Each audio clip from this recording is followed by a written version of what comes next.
नमस्कार दोस्तों, आज की इस वीडियो में मैं बताने वाली हूँ कि आपके पास वीवो Y19e फ़ोन है तो उस फ़ोन में आप रिंगटोन चेंज करना चाहते हो तो किस तरह से मोबाइल में मनपसंद की रिंगटोन कैसे चेंज कर पाओगे। इसके लिए आपको करना क्या होगा, आपको अपने फ़ोन में सेटिंग ओपन कर लेना है।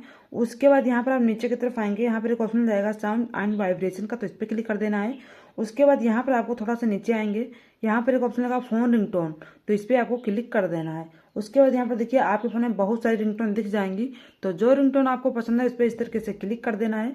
जैसे ही क्लिक कर देंगे तो यहाँ पर जो है रिंगटोन चेंज हो जाएगी। दोस्तों, इस तरीके से अपने मन पसंद की रिंगटोन चेंज कर पाओगे।